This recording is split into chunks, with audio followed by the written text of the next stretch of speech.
인생은 전설 채널에 오신 것을 환영합니다. 오늘 이야기 바로 시작합니다. 퇴근 시간이 훌쩍 지나고 사무실의 불은 절반쯤 꺼져 있었다.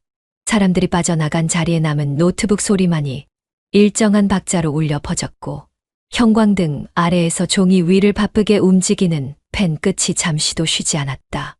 손목이 묵직해질 무렵 선우는 살짝 기지개를 켜며 시계를 바라보았다.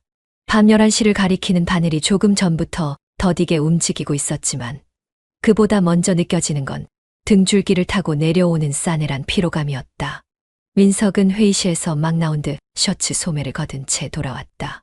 그는 말없이 냉장고를 열어 찬물을 꺼내더니 자신 것과 함께 선우의 책상 위에도 조심스레 하나를 올려놓았다. 이 시간까지 남아있을 줄은 몰랐네요. 혼자 두고 가긴 좀 그랬어요. 그의 말은 언제나처럼 부드러웠지만 오늘은 이상하게도 그 부드러움이 선우의 심장을 더 크게 울렸다. 잔업도 잔업인데 그냥 집에 가기 싫었어요. 선우는 컵을 들지 않은 채 천천히 눈을 깜빡였다. 집에 가면 또 뭐라도 해야 할 것 같아서요. 설거지든 뭐든 그냥 여기 있는 게 차라리 쉬워요. 민석은 고개를 끄덕이며 자신의 자리에 앉지 않고 선우의 맞은편 빈자리에 천천히 앉았다. 조명이 반쯤 꺼진 사무실은 은은하게 둘만의 공간을 만들어 주었고 책상 위에 놓인 노란 조명등이 두 사람의 그림자를 바닥에 부드럽게 드리웠다. 아침은 드셨어요? 민석이 물었다. 그의 목소리는 피곤한 하루 끝에 마시는 미지근한 차처럼 느슨했고 다정했다. 거의 못 먹었어요. 출근길에 간신히 편의점 샌드위치 하나 삼키고요. 민석은 잠시 고개를 끄덕이더니 자리에 놓인 종이컵을 손에 쥐고 허공을 바라보았다. 그렇게 하루를 버티는 거 생각보다 대단한 일이에요. 그냥 어쩌다 보니 그렇게 되네요. 선우는 쓴웃음을 지었다. 가끔은 내가 아닌 것 같아요.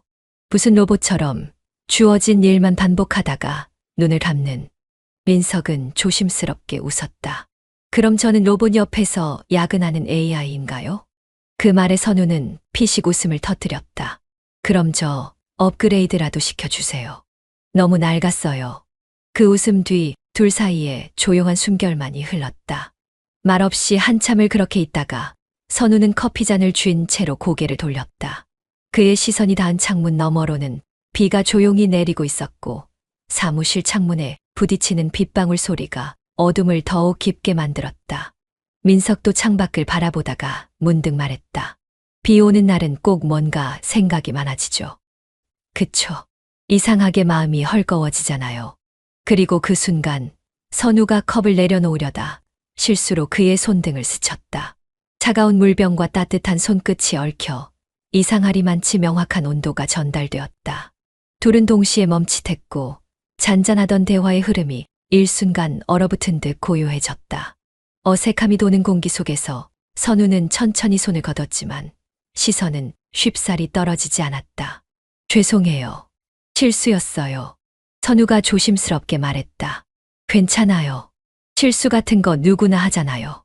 민석의 대답은 담담했지만 그의 눈빛에는 어쩐지 전에 없던 온기가 떠올라 있었다. 그 온기를 피하듯 선우는 시선을 창밖에 고정했다. 빗소리는 여전히 고요했고 그 속에서 마음속 어떤 부분이 천천히 젖어드는 것을 느꼈다. 바람이 사무실 외벽을 스치는 소리가 낮게 깔렸고 그것은 마치 오래된 영화의 배경음처럼 익숙하면서도 낯설었다. 사무실에 두 사람뿐이라는 사실은 이 고요함 속에서 더 커다란 울림이 되어 다가왔다. 민석은 손끝을 문질러가며 말했다. 혹시 오늘 끝나고 늦었으니까 택시 잡기 어려우면 데려다 줄까요? 선우는 고개를 저으며 말했다. 아니요, 괜찮아요. 곧 나갈 거예요. 하지만 몸은 움직이지 않았다. 둘 사이에 남은 시간과 거리, 그 흐름을 방해하고 싶지 않다는 이상한 마음이 자리를 잡고 있었다. 선우는 입술을 떼었다. 민석 씨도요. 오늘 유난히 피곤해 보여요. 민석은 웃었다. 사실 누군가가 걱정해 줄 몰랐네요. 그 말이 이상하게 오래 가슴에 남았다. 선우는 고개를 돌려 민석을 바라보았다. 처음 보는 듯 자세히. 눈빛은 따뜻했고 표정은 평온했지만 그 안엔 뭔가 오랫동안 말하지 못한 고단함이 쌓여 있었다.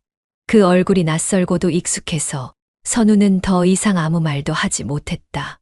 오늘 그냥 여기서 조금만 더 있다 가요. 민석의 제안은 천천히 흘렀고 그것은 꼭 밤하늘에 뚫린 조그만 틈 같았다. 조금만 더. 선우는 그렇게 대답했다. 말보다 먼저 마음이 대답하고 있었다. 그날 밤 사무실은 무척 조용했다. 아니, 누군가의 감정이 조용히 움직이고 있었고 그 감정은 아주 작게, 아주 천천히 경계를 넘을 준비를 하고 있었다.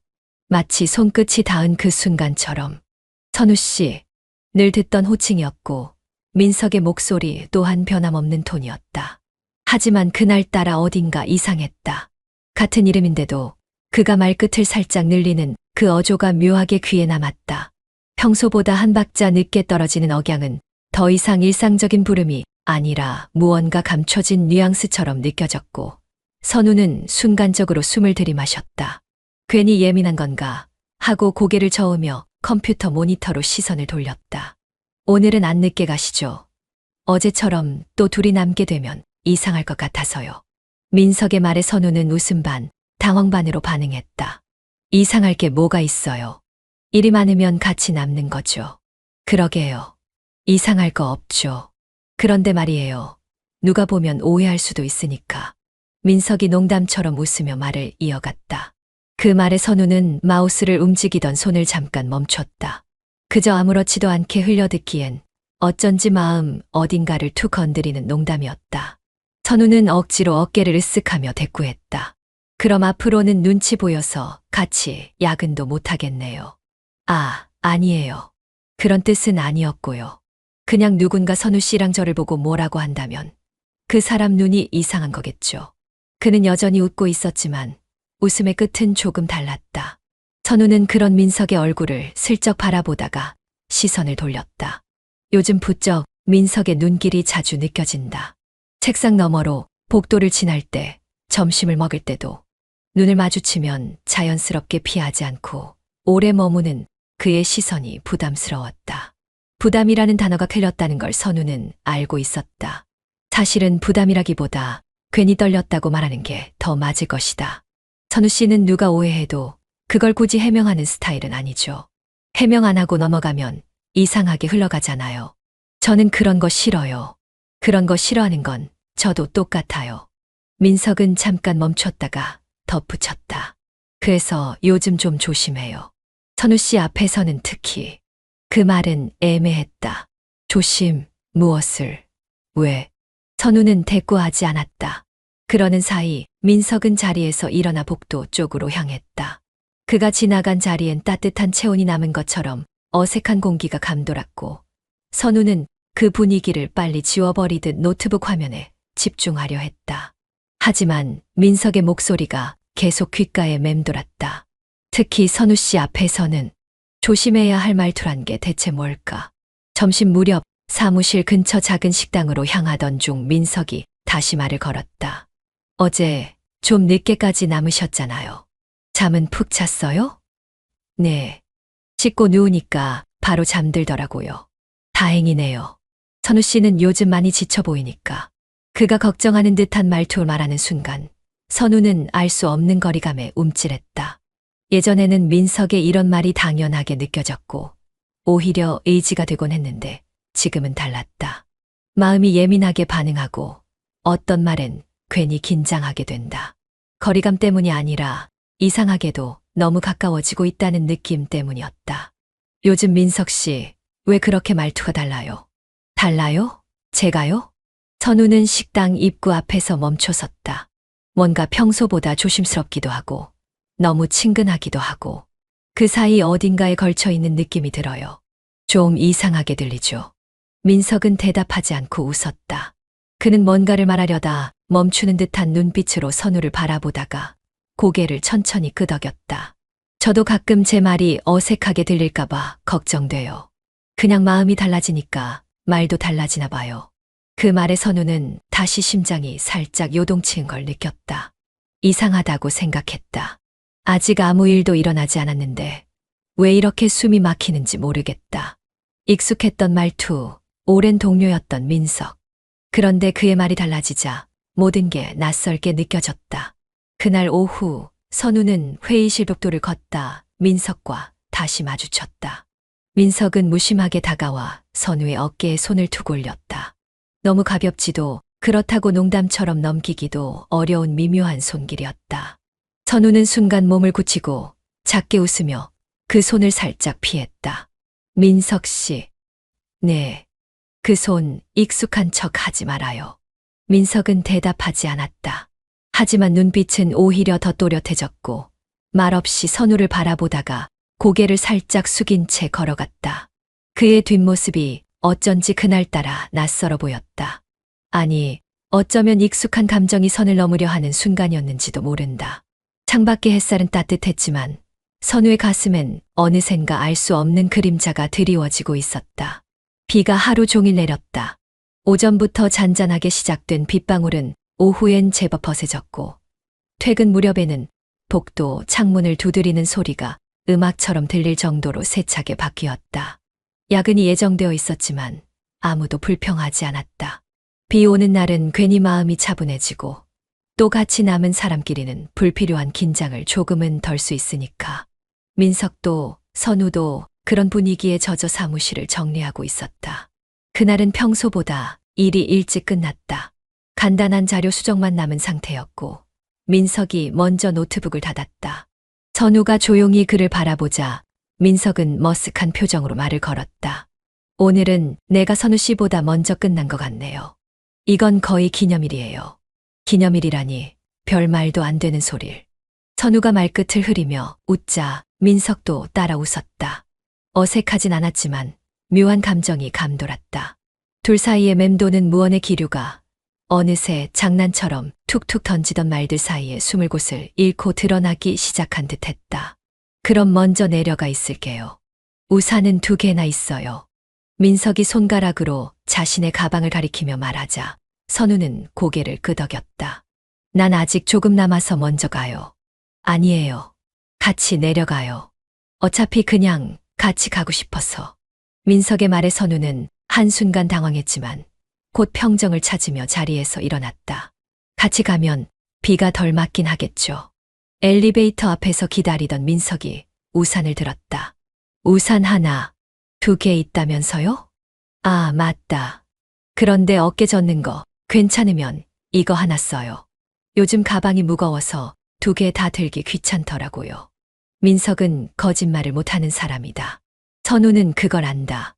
지금 이 말도 분명 준비된 변명일 것이다. 알겠어요. 대신 내 어깨 젖으면 책임져요. 좋죠. 대신 저쪽 어깨는 선우 씨 거예요. 민석의 우산 아래 2 사람은 아주 가까이 붙어 걷기 시작했다. 사무실 건물에서 주차장까지 가는 길은 길지 않았다. 하지만 비가 워낙 많이 내려서 바닥은 물기를 가득 머금고 있었다. 우산 위로 떨어지는 빗소리가 귀를 가득 메웠고 그 소리 사이로 둘의 대화가 이어졌다. 비 오는 날 좋아해요? 민석이 먼저 물었다. 그다지. 젖는 것도 싫고 무릉덩이도 싫고 뭔가 불편하잖아요. 그래요? 저는 좋아해요. 비 오면 누군가랑 같이 있고 싶어지거든요. 선우는 아무 말 없이 민석을 흘낏 바라봤다. 비 오는 날 혼자 걷는 건 쓸쓸한데 누군가랑 같이 있으면 그 사람이 특별하게 느껴져요. 그래서 그런가 봐요. 지금 선우 씨랑 같이 있는 게 좀 이상하게 느껴지는 거. 민석의 말은 더 이상 농담이 아니었다. 목소리엔 흔들림이 있었고 그 눈빛은 선우에게 꽤 오래 머물렀다. 민석 씨. 네. 그런 말 아무한테나 하면 안 돼요. 저도 그거 알아요. 그래서 아무한테나 안 해요. 그 순간 둘의 걸음이 멈췄다. 바로 복도 끝 창문 앞. 우산은 잠시 내려졌고 빗물이 어깨에 닿는지도 모를 정도로 집중된 시선이 서로의 얼굴을 붙들고 있었다. 민석은 조심스럽게 선우를 바라보다가 아주 천천히 한 발 다가섰다. 그의 손이 선우의 팔을 가볍게 감싸자 선우는 본능적으로 뒤로 물러서려 했다. 하지만 발이 떨어지지 않았다. 비는 점점 거세게 창문을 때렸고 실내의 조명은 빛을 은은하게 퍼뜨렸다. 선우는 민석의 얼굴을 똑바로 바라보았다. 익숙한 얼굴, 오랜 동료, 수없이 마주했던 표정. 그런데 이상하게 오늘은 모든 게 다르게 보였다. 민석이 입을 열었다.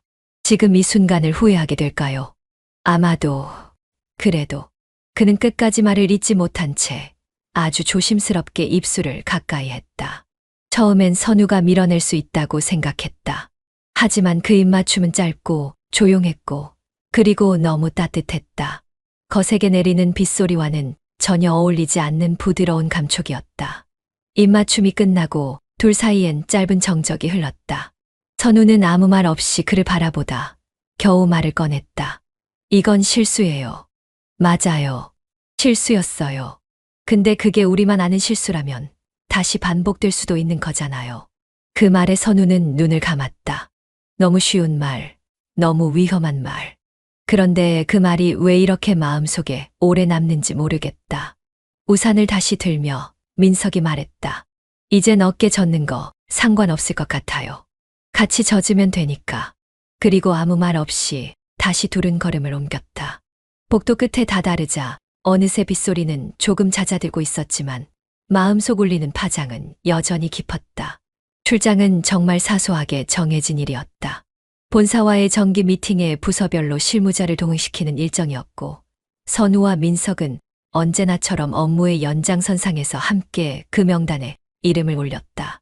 아무도 이상하게 생각하지 않았고 선우 역시 그날이 특별할 것이라는 예감 같은 건 전혀 없었다. 서울에서 내려온 대표의 미팅이 길어졌고 퇴근 시간은 훌쩍 지나가 버렸다. 회사에서 제공한 호텔은 도심 외곽의 조용한 곳이었고 각자의 방을 따로 배정받은 뒤 선우는 그대로 침대에 몸을 던졌다. 창밖으로 불빛이 간간히 비추는 어정쩡하게 조용한 밤이었다. 마치 혼잣말을 듣는 듯한 고요 속에서 그녀는 핸드폰을 손에 쥐었다. 알림 한 통. 잘 들어왔어요? 바깥 공기가 꽤 쌀쌀하네요. 감기 조심해요. 그냥 업무상의 안부처럼 보였지만 3일 전 복도에서 스쳤던 그 입술의 감각이 여전히 선우의 어깨에 맴돌고 있었기에 그 문장은 쉽게 읽히지 않았다. 왜 이런 시간이 되어서야 연락을 했을까? 그녀는 답을 보내지 않고 그대로 두었다. 그런데 잠시 후 다시 알림이 울렸다. 혹시 커피 마실래요? 로비엔 아무것도 없던데 내가 챙겨온 게 있어서요. 잠시 고민했다. 그리고 1분쯤 지나 선우는 아주 짧게 방번호 불러줘요. 라고 답을 보냈다. 몇 분 후 복도 너머 조심스럽게 노크가 울렸고 문이 열리자 민석은 손에 보온병 하나를 들고 서 있었다. 커피 진짜 있긴 하네요. 그럼요. 실망시키진 않아요. 선우는 조용히 문을 닫고 민석을 방 안으로 들였다. 말없이 따뜻한 커피를 마시는 몇 분 동안 둘 사이엔 아주 조심스러운 정적이 흘렀다. 말 한마디, 숨소리 하나에도 상대가 반응할까 망설여지는 묘한 기류가 방 안을 가득 채우고 있었다. 선우 씨, 왜요? 그날 그건 실수였다고 했죠. 선우는 고개를 끄덕였다. 맞아요. 실수였어요. 그런데 저 혼자선 아닌 것 같았어요.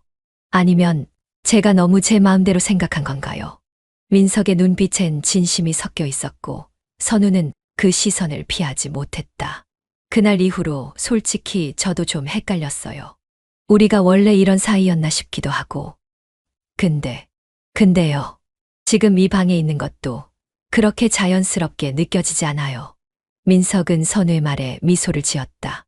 그 미소가 더 이상 농담처럼 느껴지지 않았고 선우는 자신도 모르게 다시 말을 잇지 못했다. 그 순간 민석이 조용히 커피잔을 내려놓고 말했다. 그럼 지금 나가야겠네요.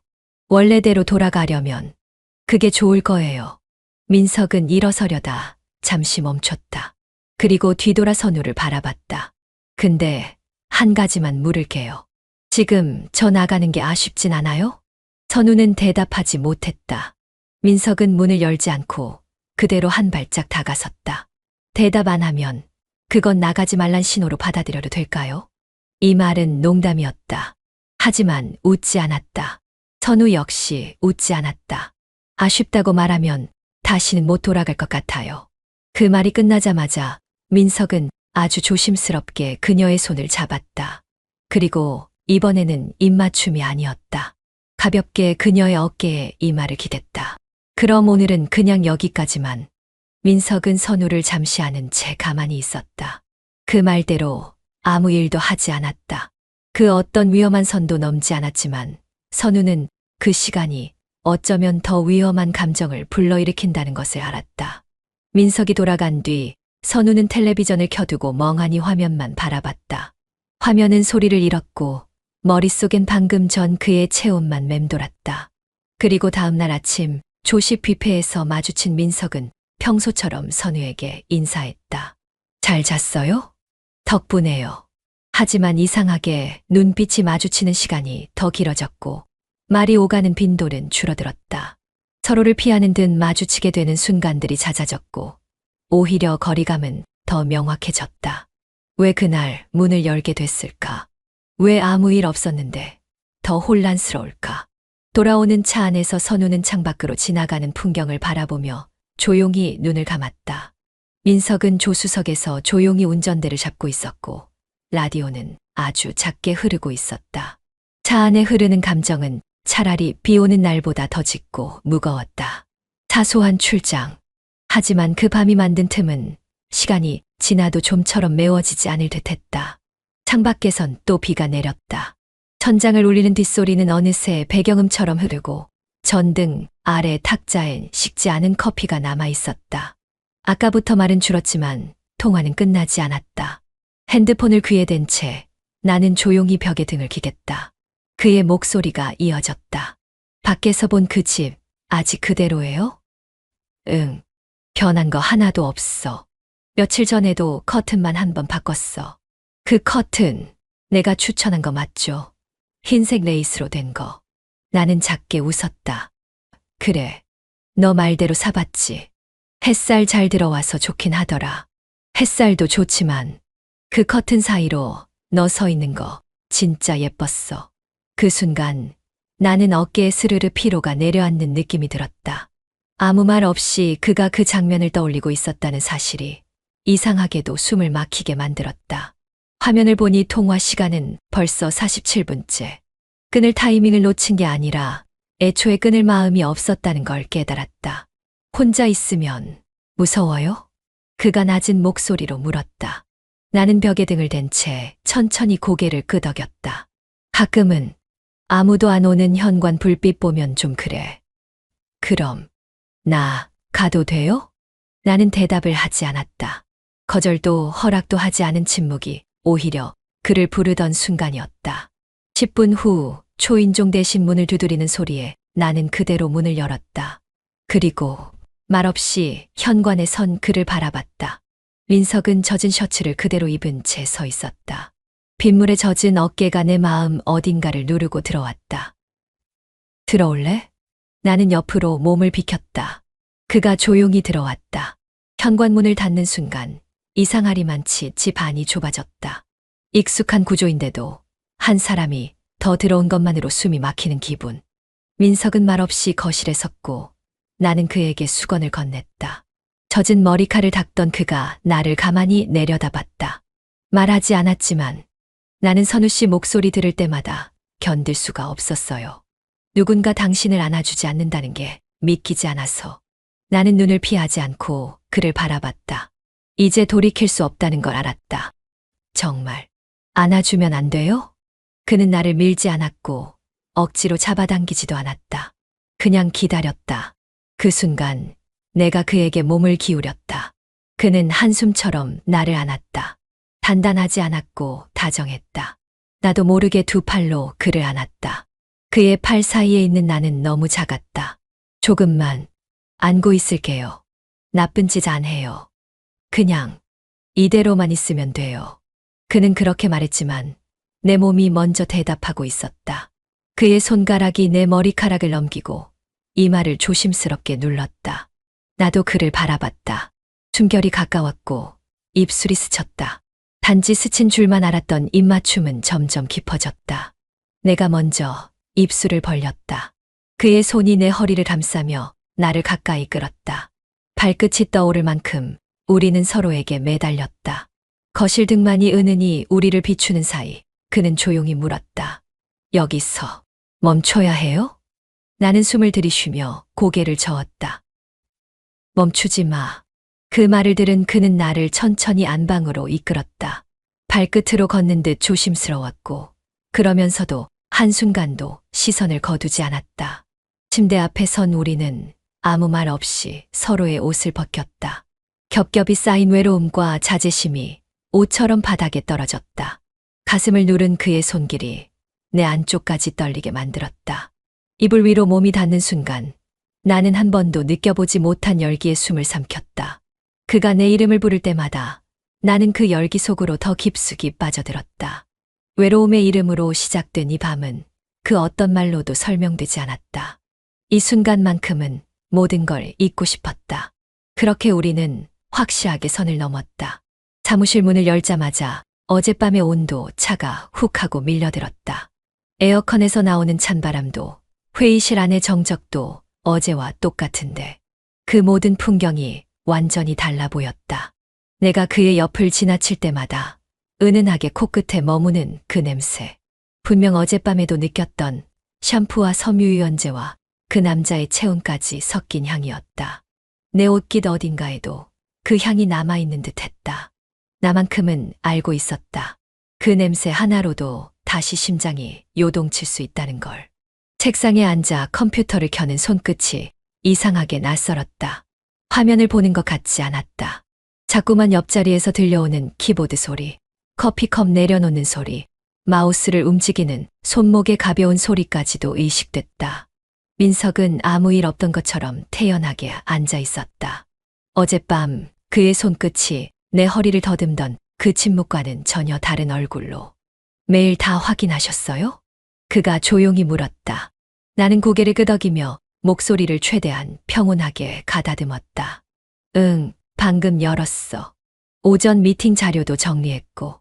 선우 씨, 오늘따라 되게 예민해 보이네요.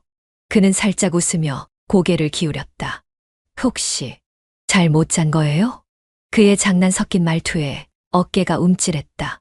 이 대화조차 들키는 것만 같아 목 뒤로 땀이 흐르는 기분이었다. 어젯밤의 그 시간, 그 입맞춤과 포옹, 그의 몸 위에 포개진 내 마음까지 모두 들킬까봐 나는 자꾸만 시선을 피해버렸다. 민석 씨, 말 조심 좀 해요. 누가 들으면 이상하게 생각하겠어요. 누가 듣든 우리가 한 말 아니에요. 숨길 일 있어요? 그는 진지한 눈빛으로 되묻고 있었고 나는 대답하지 못했다. 숨겨야 할 감정이 분명히 있었지만 숨길 줄 모르는 사람이 내 옆에 앉아 있다는 게 더 무서웠다. 우리가 나눈 건 분명히 선을 넘는 일이었는데 그 사람의 눈빛은 마치 아무 일도 없었던 것처럼 투명했고 너무도 가까웠다. 그게 더 미치게 했다. 사랑이라는 말도 욕망이라는 말도 아닌 무언가 이상한 중간 지점에서 나는 혼란스러웠다. 회의실에서 나오는 팀장이 우리 쪽을 슬쩍 바라보는 눈길에 나는 급하게 의자에 몸을 붙이고 모니터를 다시 바라봤다. 그 짧은 시선만으로도 내가 한밤의 열기를 고스란히 품고 있다는 사실이 들킬 것만 같았다. 민석은 한 번도 나를 곁눈질하지 않았지만 그 무표정 속에 어떤 계산이 있는지 나는 알 수 없었다. 한 발 물러선 것 같다가도 다시 무심하게 나를 스치는 그 남자의 존재감. 이제는 가만히 숨만 쉬고 있어도 그는 내 안에서 움직이고 있었다. 그가 건넨 커피컵을 받으려다 그 손끝이 내 손등을 스치자 나는 순간 의도치 않게 컵을 놓칠 뻔했다. 그는 놀라지 않았고 되려 더 천천히 내 손을 받쳐주었다. 가지. 어젯밤 기억나요? 귓가에만 들릴 정도로 낮게 조심스럽게 내뱉은 그의 질문.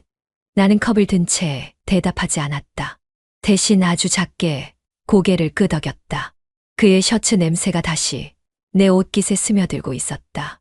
소고기 굽는 소리와 사람들의 웃음소리가 정신없이 뒤섞인 회식 자리였다. 다들 하루치 피로를 술잔과 고기로 달래며 유쾌하게 떠드는 와중에도 내 눈은 어느 한 자리에만 자꾸 머물렀다. 민석. 그는 맥주잔을 들고 환하게 웃으며 누군가의 농담에 맞장구 치고 있었다. 그 웃음이 낯설었다. 아니, 너무 익숙해서 더 이상하게 느껴졌다. 어젯밤 내 옆에서 속삭이며 웃던 얼굴이 지금은 회식 자리를 밝히고 있었다. 그의 옆에 앉은 후배가 그의 팔을 톡 치며 장난스레 말했다. 과장님, 혹시 결혼 안 하셨어요?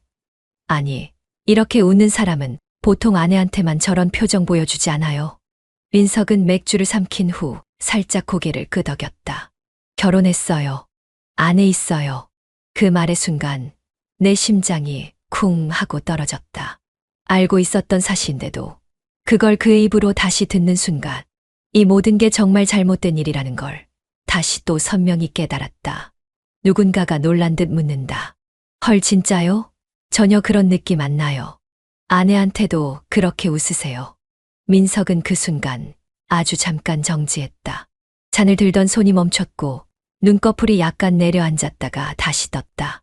글쎄요. 잘 모르겠네요. 웃고는 있겠죠. 다만 요즘은 좀 자주 싸워서. 그는 대답하며 눈을 돌렸고 그 시선이 내 쪽으로 살짝 머물렀다.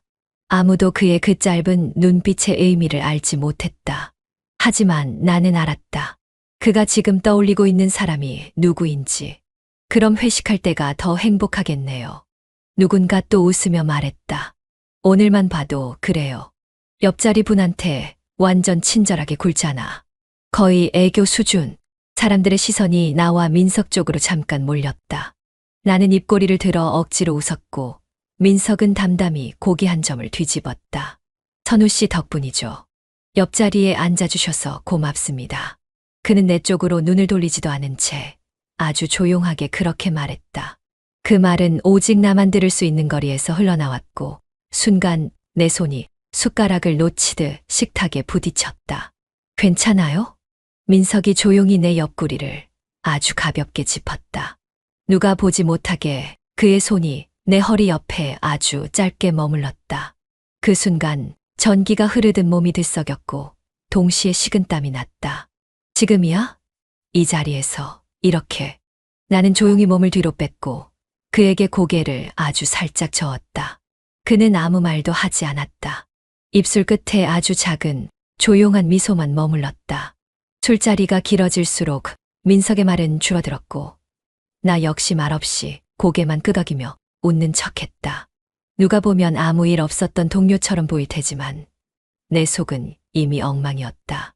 그가 웃을 때마다 그의 입꼬리가 내 어깨 위에 올라앉는 기분이었다. 아내한테도 그렇게 웃어요? 그 질문이 나를 정조준했다. 그가 내게 했던 웃음들이 어쩌면 아주 익숙한 방식이었을지도 모른다는 의심이 스쳤고 나는 그 순간 그를 향한 질투인지 아니면 나 자신을 향한 혐오인지 모를 감정에 휘청거렸다. 회식이 끝나고 밖으로 나올 때 민석이 내 코트를 조용히 꺼내 들었다.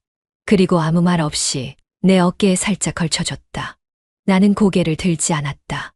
그의 손이 아직도 내 허리의 그 감각을 기억하고 있을까봐 아무 말도 하지 못한 채 조용히 걸었다. 그날의 밤 공기는 코트보다 더 무거웠다. 햇살이 잔잔히 깔린 호수 위로 낚싯대가 줄지어 늘어섰다. 가끔씩 튀는 물방울 소리와 함께 웃음소리가 흩어졌고 도시락을 까먹는 무리들 틈에서 나는 조용히 민석 옆에 자리를 잡았다. 도시락 이거 다 싸운 거예요. 선우 씨 좋아하는 거 위주로. 기억나더라고요. 김치전이랑 연근조림. 나는 젓가락을 들며 웃었고 그는 별말 없이 내 손등을 스쳤다. 그 짧은 접촉조차 지금은 쉽게 무시할 수 없는 신호가 되어 있었다. 멀찍이 떨어진 자리였지만 마음은 점점 더 가까워졌고 그의 숨소리 하나에도 자꾸 신경이 쓰였다. 나는 내 웃음이 들키지 않게 고개를 돌렸고 그는 그런 나를 조용히 바라보고 있었다. 민석 씨, 생수 좀 더 있나 봐주세요. 매점 창고 쪽이에요. 팀장의 목소리에 그는 웃으며 일어났다. 같이 가요. 박스가 무거울 수도 있으니까. 나는 고개를 끄덕였고 사람들의 시선이 우리에게 닿지 않음을 확인한 뒤 그와 함께 매점 뒤편 창고로 향했다.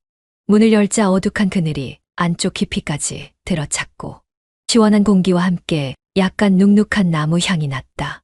우리는 생수가 든 박스를 함께 들었고 동시에 손이 부딪혔다. 나는 미소를 지으며 말했다. 이런데 오니까 조금 숨통이 트이네요. 그는 조용히 박스를 내려놓고 내가 뒤따라 안쪽으로 들어가자 문을 닫았다. 털컥 하는 소리에 내 심장이 더 크게 뛰기 시작했다. 숨통이 트여요? 그가 낮은 목소리로 되물었다. 나는 무심한 척 고개를 끄덕였지만 그의 시선이 내 목선과 입술 위를 천천히 흘러가는 게 느껴졌다.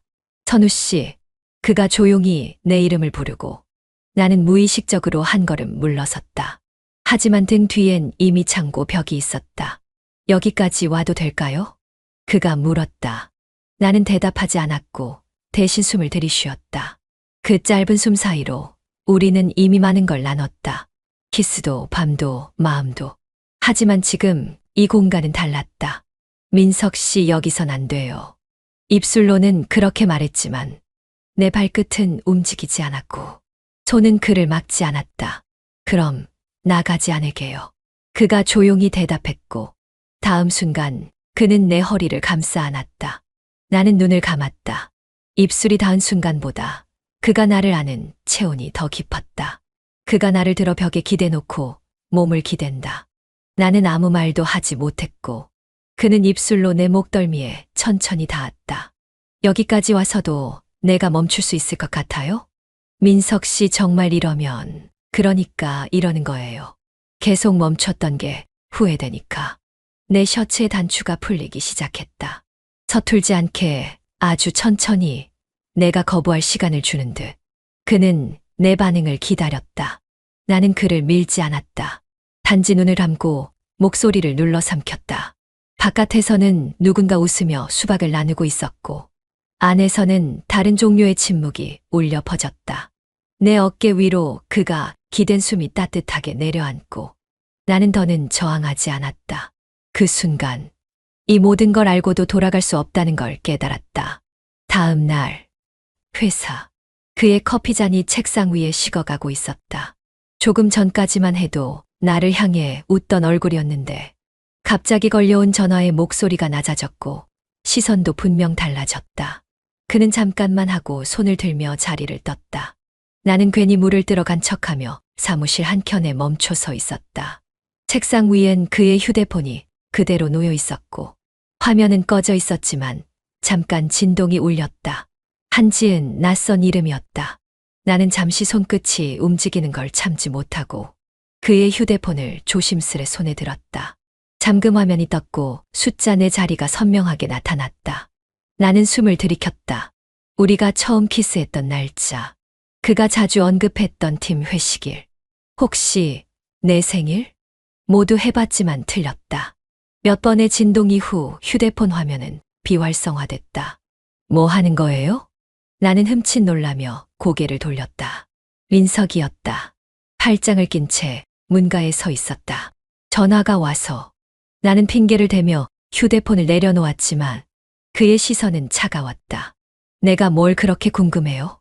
아니요, 그냥 이상해서. 아까 전화 받고 나간 것도 그렇고. 그는 피식 웃으며 다가왔다. 책상에 손을 짚고 나를 내려다보는 눈빛이 묘하게 짙어졌다. 혹시 나 믿어요? 아님, 안 믿어요. 그 말이 유난히 쿡 찔렀다.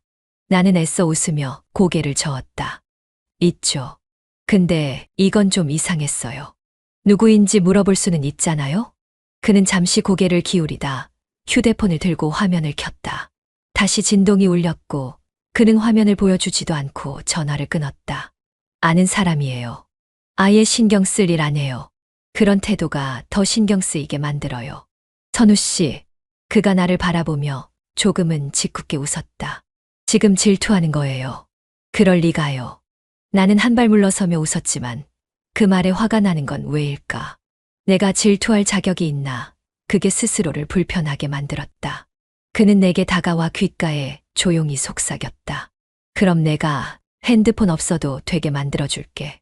그 말엔 여전히 장난스러운 미소가 섞여 있었지만 내 심장은 그때부터 이상하게 무거워졌다. 그와 나는 분명히 같은 선을 3번이나 넘었지만 그의 세계는 여전히 나와 닿지 않는 부분이 많았다. 그리고 나는 지금 그 낯선 세계 앞에서 조금씩 멈칫거리기 시작했다. 회의 준비를 마치고 회의실을 나서려는 찰나 민석이 급하게 돌아서며 폰을 책상에 놓고 뛰어나갔다. 선우 씨, 잠깐만요. 물 좀. 하지만 이미 복도에선 문 닫히는 소리만 멀어졌다. 그의 폰은 진동으로 가볍게 떨리고 있었고 나는 무심코 눈길을 돌렸다가 화면이 켜져 있는 걸 보았다. 그의 사진첩이 열려 있었다. 정확히 말하면 방금 본 사진을 누르고 나간 듯한 상태였다. 나는 망설였다. 그대로 뒤돌아 나가야 했다. 그런데도 눈길이 멈춰 있는 사진 하나가 자꾸 불편하게 마음을 긁었다. 민석의 옆모습. 그 옆에 웃고 있는 여자. 분명히 본 적 없는 얼굴인데 사진의 배경이 익숙했다. 회식 때 팀장 생일을 챙겼던 바로 그 가게. 내가 일찍 나가던 날이었고 그가 팀장과 단둘이 남았다고 했던 밤이었다. 사진 하단엔 날짜가 선명히 찍혀 있었다. 그날이었다. 설마. 나는 다시 사진첩을 넘겼다. 비슷한 구도의 사진이 몇 장 더 있었고 그 중 하나는 민석이 그 여자의 어깨에 손을 올리고 있는 모습이었다. 팔이 친근하게 감겨 있었고 둘의 거리엔 숨 쉴 틈조차 없었다. 누군가가 그 둘을 찍어준 듯한 시선이었다. 심장이 쿵 내려앉는 느낌이 났다. 손끝이 떨렸고 화면을 넘기던 손이 멈췄다. 나는 그대로 휴대폰을 내려놓았다. 하지만 화면 상단에 작은 말풍선 하나가 뜨는 걸 피하지 못했다. 잘 도착했어. 오늘 너무 좋았어. 서연. 그 이름을 듣는 건 처음이었다. 하지만 너무 밝은 말투, 너무 늦은 시간, 너무 자연스러운 이모티콘이 지금껏 내가 민석에게 품었던 모든 감정들을 모욕하는 듯 보였다. 누르지 못했다. 그 메시지를 누르는 순간 나는 민석을 완전히 실내 바깥으로 밀어내야만 할 것 같았다. 그는 돌아오지 않았다. 회의가 길어졌는지 복도에서 그의 목소리만 가끔 들려올 뿐이었다. 나는 조용히 폰을 제자리로 놓고 가방을 챙겼다. 화장실 거울 앞에서 잠깐 멈춰섰고 거울 속에 내가 이렇게 낯선 얼굴을 하고 있는 게 문득 서글퍼졌다. 설마라는 말이 그럴 줄 알았어로 바뀌는 데는 사진 한 장이면 충분했다. 비가 그친 저녁 거리는 적막했다. 잔업이 조금 일찍 끝나 어쩐지 허전한 기분에 회사 근처 골목길을 걷던 중이었다. 늘 가던 방향이 아니라 조금 돌아가는 길이었고 그 길목 끝에 작은 카페 하나가 눈에 들어왔다. 따뜻한 조명이 스며 나오는 유리창 너머 익숙한 뒷모습이 눈에 박혔다. 민석이었다. 그는 창가 자리에 앉아 있었고 그의 맞은편엔 짙은 머리를 넘긴 여자가 웃고 있었다. 그 여자는 손을 뺨 옆에 살짝 갖다 댄 채 웃었고 민석은 무슨 얘기를 했는지 손짓을 곁들이며 장난기 어린 얼굴로 그 웃음을 받아냈다. 나는 발걸음을 멈췄다. 멈추는 것도 자연스럽지 않아서 근처 가로수 뒤로 몸을 살짝 숨겼다.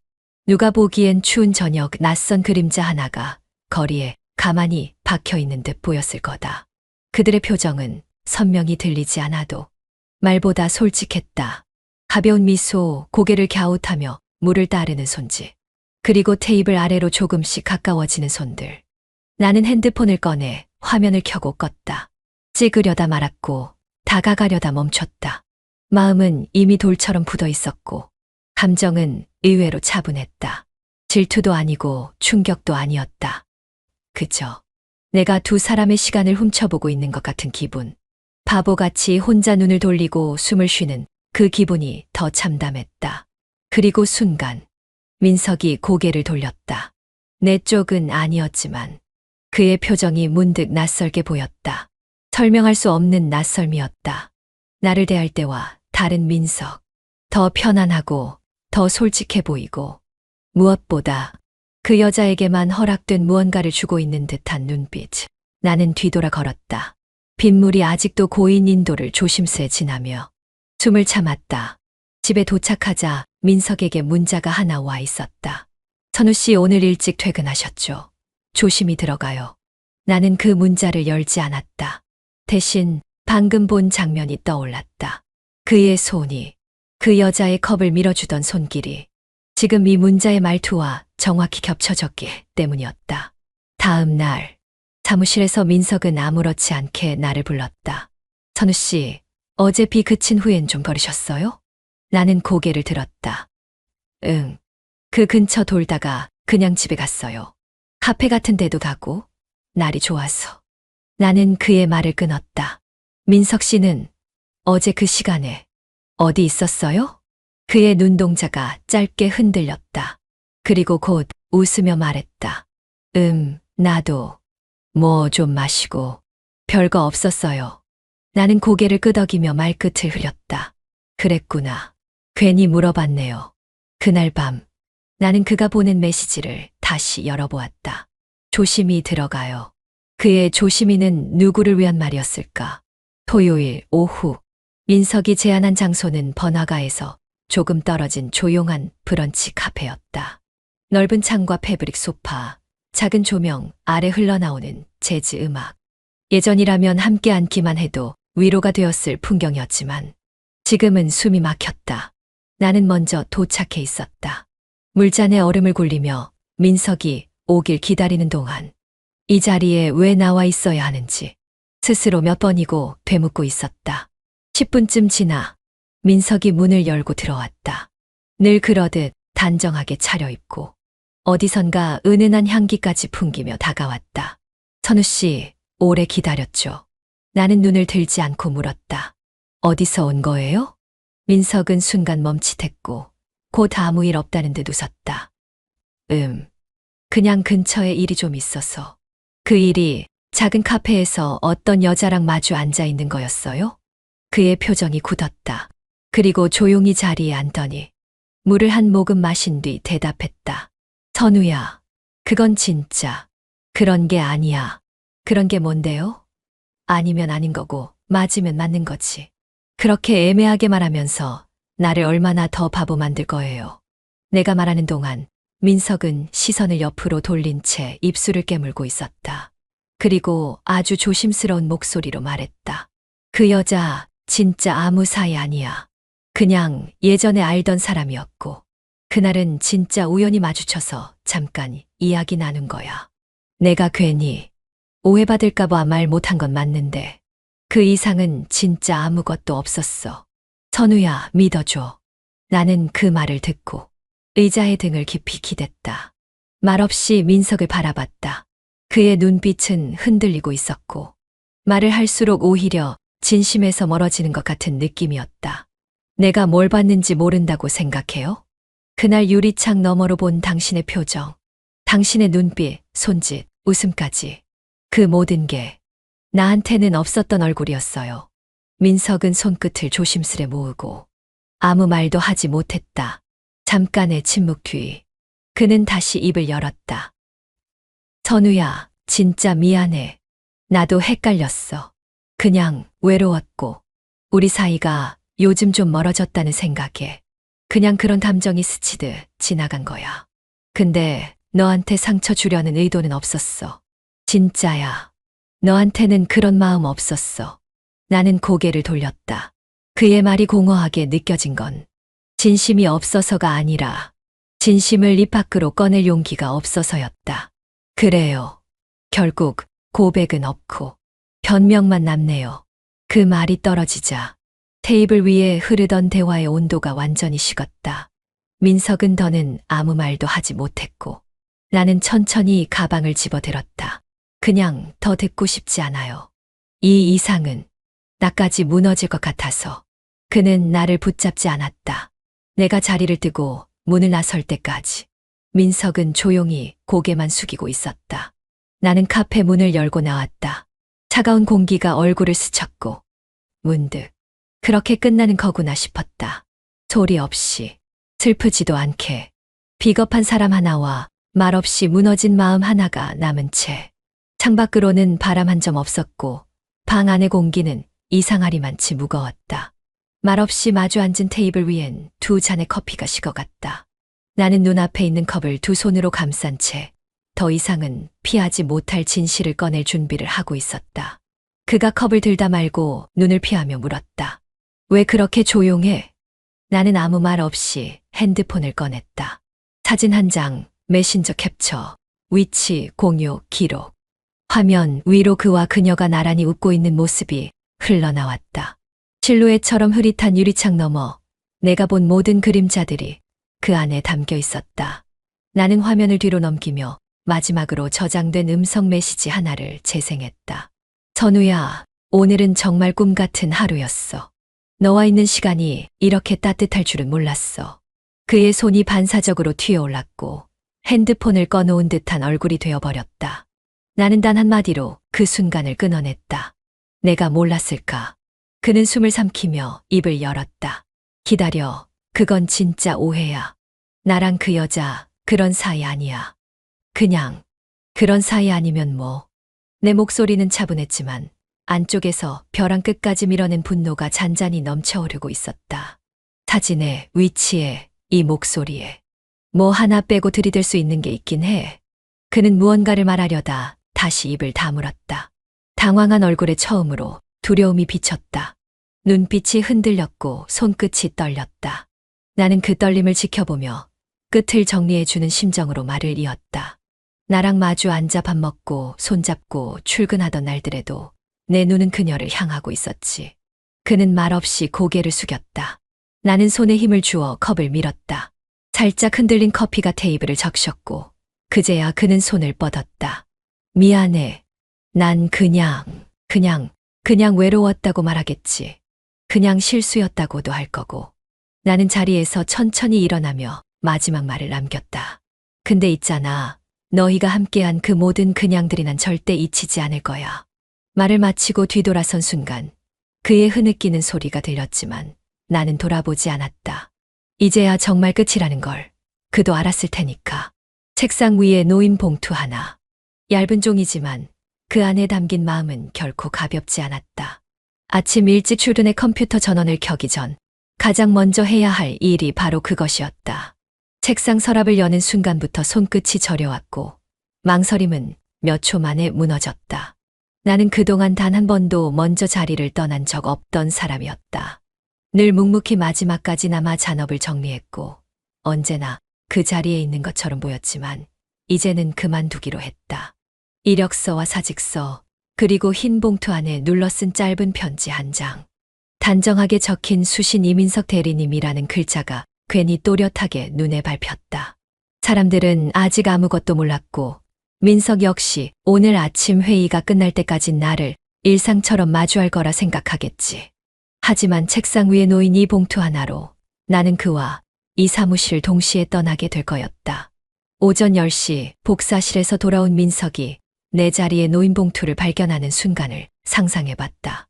그가 의자에 앉아 조용히 봉투를 열고 천천히 편지를 펼쳐 있는 모습을. 당신 앞에 더 이상 설 자리가 없어요. 내 마음이 멈춰버린 건 아니지만 멈출 줄 몰랐던 나에게도 끝은 필요했어요. 너무 좋아해서 더 이상은 같이 웃을 수 없어요. 이 짧은 말들이 그의 귓가에서 어떻게 울릴지 모르겠다. 그가 무표정하게 넘길지 아니면 조금은 당황한 표정으로 의자에 기대 멍하니 있을지도. 나는 상상 속에서도 그를 울리지 않았다. 그는 항상 그랬듯 아무 말 없이 마음속으로 조용히 정리할 것이다. 작별은 늘 한 사람이 먼저 하는 법이다. 이번엔 그 사람이 내가 될 뿐이었다. 컴퓨터는 그대로 켜둔 채 책상 위에 마우스를 올려놓고 자리를 떠났다. 누가 봐도 방금 자리를 비운 것처럼 모든 것이 평소처럼 정돈되어 있었지만 단 하나, 그 봉투만이 이 자리에 다시 돌아올 수 없음을 말해주고 있었다. 사무실 빠져나와 엘리베이터 문이 닫히는 순간 내가 처음으로 가볍게 숨을 내쉬었다. 고개를 떨군 채 속으로 조용히 말했다. 잘 있어요, 민석 씨. 울지 않기로 마음먹었지만 뺨을 타고 한 줄기 눈물이 조용히 흘러내렸다. 참았던 것이 아니라 아직 슬퍼할 여유가 없었을 뿐. 이별은 끝이 아니라 다시는 돌아가지 않는다는 결심이었다. 인생은 전설 채널에 오신 것을 환영합니다. 오늘 이야기 바로 시작합니다. 결혼은 그렇게 시작되었다. 따뜻한 봄날 서로를 사랑한다고 맹세하며 수많은 하객 앞에서 약속을 나눴고 그 순간만큼은 세상이 내 편 같았다. 한 남자의 아내가 되었다는 사실이 살아온 모든 시간이 이 사람을 만나기 위해 존재했던 것만 같아서 가슴이 벅차올랐다. 하지만 행복했던 기억은 참 빠르게 퇴색되었다. 첫 해는 그럭저럭 알콩달콩 보냈다고 말할 수 있겠지만 시간이 지나면서 그가 내게 건네는 말은 밥 먹었어. 오늘 야근이야. 피곤하다. 같은 일상적인 문장으로 바뀌었고 그러다 어느 순간부터는 그런 말조차도 들리지 않게 되었다. 같은 침대에 누워 있으면서도 나는 혼자 자는 것 같았다. 불 꺼진 방 안에서 남편의 등을 바라보다가 등을 돌리면 그제서야 정말 혼자인 느낌이 들었다. 숨을 쉬고 있음에도 살고 있다는 감각이 흐릿해져 갔다. 처음엔 피곤해서 그런가 싶었지만 어느 순간부터는 이게 정상일까 라는 의심이 들기 시작했다. 신혼이라고 부르기엔 낯간지러울 만큼 우리 관계는 차가웠다. 남편 민석은 회사에서의 스트레스를 핑계로 매일 야근을 했고 주말엔 축구 동호회나 친구들과의 술자리에 빠지지 않았다. 처음엔 열심히 사는 사람이구나 하고 존경심을 느꼈지만 몇 달째 반복되자 그것이 내게 얼마나 지독한 외로움을 주는지 그는 몰랐다. 아니, 알려고 하지 않았다. 침묵이 길어지는 저녁 식탁 위에서 나는 종종 상상에 빠지곤 했다. 지금 이 자리에 민석이 아닌 다른 남자가 앉아 있다면 어떨까? 말도 잘 통하고 퇴근 후엔 꼭 연락을 해주며 가끔은 꽃다발도 사오고 맛있는 디저트를 먹으며 도란도란 이야기를 나눌 수 있는 그런 남자. 현실에선 사라진 설렘을 상상 속에서만 되살려야 하는 내 자신이 참 딱했다. 그날도 그런 날이었다. 민석은 퇴근이 늦을 거라며 아침에 미리 톡 하나를 보내고는 연락이 끊겼다. 나는 혼자 밥을 먹었고 설거지를 하며 유리컵을 닦다가 문득 멈춰섰다. 한밤중에 고요한 부엌에서 접시 하나를 헹구며 혼잣말처럼 중얼거렸다. 나 지금 누구랑 사는 거지? 소리도 없이 울컥하는 감정이 치밀어 올랐고 나는 그 감정을 밀어넣을 곳이 없어 냉장고를 열어 술을 꺼냈다. 원래 술을 잘 못하는 편이지만 그날은 기분이 이상하게 따라주었다. 쓴 맛조차도 이 순간엔 위로처럼 느껴졌다. 민석이 새벽 2시가 넘어 귀가했다. 나는 거실 소파에 앉아 있었고 그가 문을 열고 들어오자마자 그의 눈빛이 나를 훑고 지나갔다. 왜 안 자고 있어? 그 말이 전부였다. 오늘 하루 어땠어? 왜 술을 마셨어? 무슨 일 있어? 같은 말은 없었다. 나는 웃으며 대답했다. 그냥 잠이 안 와서. 술 마셨네? 응. 민석은 아무 말 없이 방으로 들어갔다. 나는 그 뒷모습을 바라보며 한참을 앉아 있었고 이 관계에 무언가 심각한 금이 가고 있다는 걸 그제서야 또렷하게 느꼈다. 그리고 그 순간 한 사람이 떠올랐다. 며칠 전 동창회에서 우연히 마주친 민석의 친구 성훈이었다. 대학 시절 한 번 본 적 있던 얼굴이었지만 오랜만에 보니 훨씬 부드러워진 인상이었고 말도 참 잘했다. 처음엔 가벼운 인사 정도로 끝났지만 그날 이후 그는 두세 번쯤 내게 안부 문자를 보내왔고 나는 짧게 대답하며 무심하게 넘겨왔었다. 그날 이후로 나는 그의 문자를 기다리게 되었다. 괜찮아. 오늘 좀 추운 것 같던데 감기 조심해. 남편은 잘해줘. 내 친구지만 가끔 너무 무뚝뚝하더라. 나 그날 너 웃는 거 되게 예쁘다고 생각했어. 민석은 모르겠지. 내 얼굴에 다시 미소가 생긴 이유를. 그리고 내가 혼자라고 느껴질 때 누군가가 생각나기 시작했다는 사실을. 민석은 여전히 바빴다. 아침마다 허둥지둥 양복에 셔츠를 꿰차고 넥타이 매며 전화기를 붙잡고 있거나 구두를 신으며 이미 회사 보고를 시작하고 있었다. 나 먼저 나갈게라는 말조차 없이 현관문이 닫히는 날이 많았고 출근길 커피를 함께 마시던 시간은 언제부턴가 사라져버렸다. 그가 없는 아침은 조용하고 그의 흔적이 남은 탁자 위 머그잔만이 바쁘게 살고 있음을 증명해줬다. 나를 제외한 모든 것들이 움직이고 있다는 기분이었다.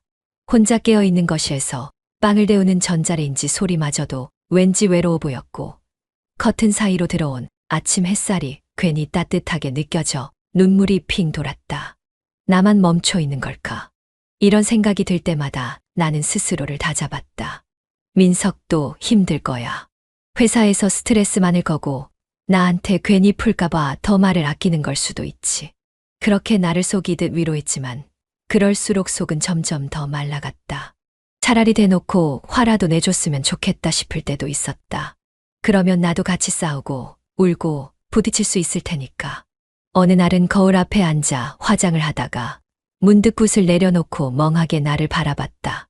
예전 같았으면 새로 산 립스틱 색깔을 민석에게 보여주며 이 색이 예쁘지 않아 했을 텐데 지금은 그런 말조차 꺼내지 않게 되었다. 말을 해도 돌아오는 대답이 없고 반응도 없으니 자연스럽게 입을 다물게 되는 거였다. 결혼 전에 민석은 그렇게 말했었다. 내가 너 웃는 거 보면 기분 좋아져. 그러니까 많이 웃어줘. 그 말에 힘이 나서 괜히 헛웃음이라도 지어 보이던 시절이 있었다. 하지만 지금은 내가 웃는 모습을 그가 기억하고나 있을까 의문이 들 정도였다. 그날 오후 오랜만에 밖으로 나갔다. 카페에 앉아 따뜻한 라떼를 마시며 창밖을 내다보는데 분주히 오가는 사람들의 얼굴이 하나같이 밝아 보였다. 혼자 앉은 내 모습이 유독 고요하게 느껴졌고 테이블마다 웃으며 이야기하는 연인들의 모습에 왠지 모르게 마음이 따끔거렸다. 스마트폰을 꺼내 SNS를 둘러보다가 우연히 성훈의 메시지를 다시 보게 되었다. 요즘은 좀 어때? 잘 지내고 있어. 읽고도 답하지 않았던 메시지였지만 그 문장 하나가 마음에 자꾸 걸렸다. 누군가가 내가 잘 지내는지 물어봐 준다는 것. 그거 하나만으로도 따뜻해지는 마음이 있다는 걸 그제서야 느꼈다. 잠시 망설이다가 손가락을 움직였다. 그럭저럭. 민석은 바쁘고 난 그냥 집에만 있어. 요즘 날씨 좋더라. 보내고 나니 괜히 조급해져서 다시 휴대폰을 내려놓았다. 내가 뭘 바라고 보낸 건 아닐 텐데도 답장이 빨리 오지 않으면 안절부절하게 되는 게 이상했다. 잠시 후 도착한 짧은 메시지. 그럼 나랑 커피 한잔 하자. 내가 웃는 모습 다시 보고 싶다. 문장이 길지 않았는데도 뭔가 뚝 끊겼던 가슴 한 구석이 살짝 건드려지는 느낌이었다. 갑작스럽고 위험하고 아슬아슬한 감정이었다. 그런데도 따뜻했다. 민석에게는 받은 적 없는 말이었다. 그날 밤 민석은 또 늦게 들어왔다. 나는 이미 불을 끄고 누워 있었고 그는 조용히 들어와 옷을 갈아입은 뒤 내게 등을 돌린 채 침대에 누웠다. 다녀왔어. 응. 일찍 잤네? 응. 피곤해서. 그렇게 대화는 끝이었다. 나는 눈을 감고 있었지만 잠들지 않았고 민석의 체온이 닿지 않는 이불 끝자락에 몸을 말고 있었다. 마음이 점점 더 식어가는 소리가 귓가에서 들리는 것 같았다. 그리고 그 순간 문득 떠올랐다. 내일은 성훈과 만나기로 했다는 사실이. 커피 한 잔만이라는 말이 다정한 눈빛으로 바뀌는 데는 얼마나 걸릴까. 내 마음이 바깥의 온도에 흔들리기 시작한 건 그 때문이었다. 민석이 없는 자리에서 나는 누군가의 따뜻한 말 한마디가 이렇게 오래 남는다는 걸 깨달았다. 민석이 주말에 친구를 집으로 초대했다. 평소 같으면 이런 일은 거의 없었기에 뜻밖이었고 거실 청소부터 커튼 먼지까지 다시 닦아내며 정신없이 움직였다. 나는 묘하게 신경이 쓰였다. 머리를 말리다 거울을 한참 들여다보게 되었고 립스틱 색을 2번이나 바꿨다. 그 사람 성훈이었다. 민석과는 대학 시절부터 알고 지낸 친구라고 했다. 선영아, 성훈 올 거야. 오랜만에 봐서 둘이 술 한잔 하기로 했어. 응, 그럼 간단히 안주라도 준비해야겠다. 아냐, 뭐 시켜 먹을 거니까 신경 쓰지 마. 말은 그렇게 했지만 손이 저절로 움직였다. 평소엔 꺼내지도 않던 접시를 꺼내고 민석이 좋아하지도 않는 오이 무침을 만들었다. 거실 탁자 위엔 초도 하나 켰다. 뭐든 평소보다 조심스럽고 괜히 손끝이 부드러워졌다. 문이 열리자나 지근 목소리가 들렸다. 야, 잘 지냈냐? 너야말로 얼굴 좋아졌네. 어머, 안녕하세요. 선영이에요. 예전에 한 번 뵀었죠. 기억하죠? 변한 게 하나도 없네요. 그대로시네. 성훈의 눈빛은 편안했고 말투는 느긋했다. 내가 긴장을 하고 있는 걸 들키지 않게 조심하며 웃었지만 그 순간 알 수 있었다. 저 사람은 눈치가 빠르다. 누군가의 기분을 바로 읽어내는 부드러운 눈이었다. 세 사람의 대화가 시작됐고 민석은 오랜만에 친구를 만난 탓인지 술이 빨랐다. 어느새 눈이 반쯤 풀렸고 성훈은 그런 민석을 웃으며 받아주었다. 요즘 회사 일이 많아? 말도 마라. 야근이 일상이야. 주말도 없이 돌려막기야. 돌려막기. 그래도 뭐 자리 지키는 게 중요하지. 성우는 조용히 듣다가 잔을 가볍게 채워주며 나를 바라봤다. 선영 씨는 어때요? 집에만 있으면 답답하죠. 네, 가끔은요. 그래도 요즘은 나름 괜찮아요. 짧은 대화였지만 그가 묻는 말엔 묘한 따뜻함이 묻어 있었다. 내가 느끼지 못한 온도였다. 대답하지 않아도 된다는 여유 같은 것. 민석과의 대화는 늘 보고서 같았다. 요점을 말하고 결론을 내고 빨리 끝내야 했다. 하지만 성훈과의 대화는 그런 게 없었다. 그냥 말이 오고 갔고 그 안에 묘한 위로가 있었다. 민석은 결국 거실 소파에서 먼저 잠이 들었다. 고개를 뒤로 젖힌 채 입을 벌리고 자는 모습은 익숙했다. 나는 민석이 잠든 걸 확인한 뒤 조용히 성훈에게 물었다. 차 한 잔 더 하실래요? 좋죠. 마실 수 있는 게 남아 있다면. 보리차라도 괜찮으시면요. 보리차 좋죠. 따뜻한 거. 주방에서 물을 데우는 동안 성훈은 조용히 거실을 둘러보았다. 여기 분위기 좋아요. 깔끔하고 따뜻하고 민석이 좋아하는 스타일대로 꾸민 거예요. 전 사실 북유럽 스타일 좋아하거든요. 이런 우드톤은 잘 안 맞는 편인데. 그런데도 잘 어울리는데요. 말하지 않았으면 몰랐을 거예요. 성훈이 웃으며 건넨 말에 순간 괜히 속이 간질거렸다. 말 한마디에 괜히 진심이 담긴 것처럼 느껴졌고 나는 커피포트를 바라보며 엉뚱한 생각에 잠겼다. 이 사람과 더 오래 이야기하고 싶다. 나는 커피잔 2개를 받아 들고 돌아왔고 그는 내 맞은편에 앉았다. 우리는 TV를 켜지도 않고 음악도 틀지 않았다. 그냥 서로를 바라보며 조금씩 말없이 시간을 쌓아갔다. 아주 잔잔하고 아무도 모르게 흘러가는 시간. 선영 씨, 웃는 거 예뻐요. 요즘은 잘 안 웃게 되더라고요. 그런 것 같았어요. 네. 처음 봤을 때도 그랬어요. 말은 잘했지만 표정은 많이 지쳐 있더라고요. 그 말에 나도 모르게 입을 다물었다. 괜찮은 척, 씩씩한 척, 웃는 얼굴로 모든 걸 감추고 있었는데 성우는 그걸 알아챘던 걸까? 아니면 그냥 나 스스로가 들켜버린 걸까? 그의 시선은 무례하지 않았고 따뜻했다. 그저 누군가가 이렇게 내 마음을 바라봐 준 게 정말 오랜만이라서 그 순간 가슴 한쪽이 몽글하게 흔들렸던 것뿐이다. 민석의 코 고는 소리가 작게 들려오고 그 조용한 밤속에서 우리는 더 아무 말도 하지 않았다. 하지만 그 침묵이 참 이상하게도 위로가 되었다. 어쩌면 지금까지 내가 원했던 건 거창한 사랑도 격정적인 말도 아니었는지도 모른다. 그저 누군가 내 얼굴을 똑바로 바라봐주고 괜찮냐고 물어봐주는 것. 그리고 기다려주는 시선 하나. 오늘 밤 나는 이상한 설렘을 느끼고 있었다. 남편의 친구 앞에서 나는 지금 조금 따뜻해지고 있었다. 민석은 출장 가방을 싸며 핸드폰을 2-3번 확인했다. 바쁜 일정이라며 아침부터 짜증을 냈고 나는 모른 척 조용히 도시락과 여벌 양말을 챙겨주었다. 문이 닫히는 소리와 함께 거실이 조용해졌을 때 나는 조심스럽게 커튼을 걷어 햇살을 들여다보았다. 그날 저녁 성훈에게 문자가 왔다. 오늘 늦게까지 근무라면서요. 선영 씨 혼자 계신다기에 잠깐 얼굴이나 보일까 해서요. 단 한 줄의 메시지가 이렇게 떨리게 할 줄은 몰랐다. 거절하지 않았다. 단순한 방문이 아니라는 걸 어렴풋이 느끼고 있었지만 이상하게 피하지 않았다. 저녁 준비는 소박했다. 미역국과 간장불고기, 냉장고에 남아있던 캔 맥주 2개. 평소라면 절대 꺼내지 않았을 조명등도 하나 켰다. 커튼을 절반쯤 걷고 식탁 위에 보일 듯 말 듯한 촛불을 얹었다. 누가 보면 생일도 아닌데 분위기를 낸다며 웃을지도 모르지만 그건 내게 일종의 방어막 같은 거였다. 현관문이 조용히 열렸다. 성우는 평소보다 차분한 정장 차림이었고 손엔 디저트 가방을 들고 있었다. 분위기 좋은데요? 생일도 아닌데 그냥 혼자 있으면 좀 쓸쓸해서요.